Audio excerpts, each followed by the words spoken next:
Hey, hi everyone. Welcome back. So guys, as part of the today's session, we are going to talk about tuple. So what exactly this one is? It is a special kind of an array that allows you to store a fixed number of elements into that, and that too those fixed number of elements might be of a same data type or a different data type, but it's mandatory we need to pass in a specific order. Okay, we will see that particular one.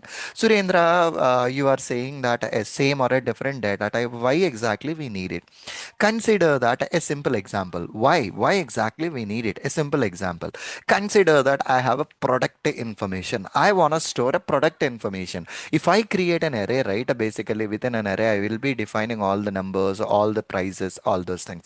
But my product information would be of a product name. Right, ideally the product name and the price associated to that, and based on the availability. These are the three options that I want to pass in, right? Which is not possible in an array. In such cases, we can use this particular concept. Okay, in such cases, we can use this particular concept. So how exactly we are going to define this one? So the simple thing here is let that particular name is equal to the, what exactly the type and associated values. Okay, and of course, we can access it just like an array itself. Okay, how exactly we are going to access it in an array? The same way we can access it. So here, let person, let student details. Okay, I'm just defining my student details.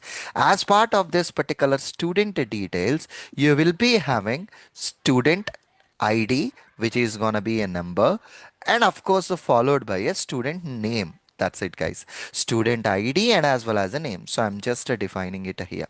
And then console.log student details. Okay, I'm just accessing my student details. That's it, guys. I'm not doing anything. Now, when I print this particular one, okay, so one John got a printed. So, but I just want to get only the name. I just want to get only that particular ID. In such a cases, how you have used an index based operations on an array, the similar way you will be using that particular indexed based operations here. Okay, you will be using an indexed based operation. So when I run it, basically see here one John got a printed down.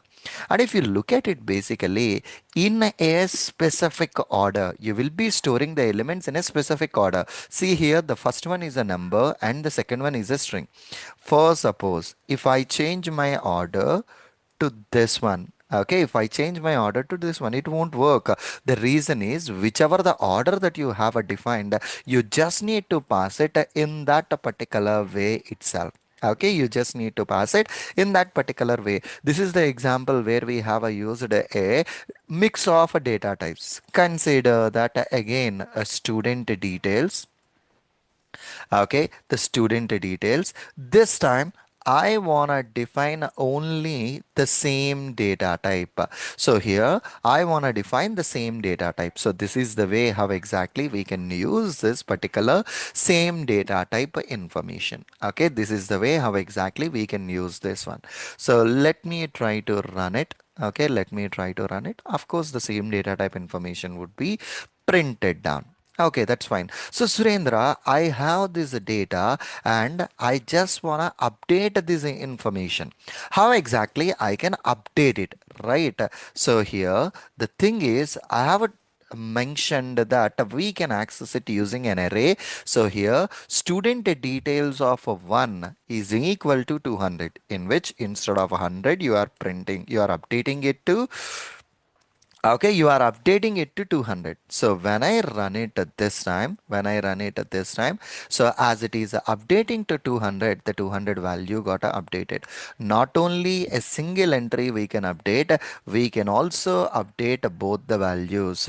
Okay, student details is equal to, I can update both the values also. Okay, I can update both the values like this. Okay, so this is the way how can we update it. So there are a couple more ways where we can update it, where we can remove it, and where exactly I can create a multi-dimensional format. Basically all those things we'll see as part of the next session, guys. Okay, thank you very much. See you. Bye bye.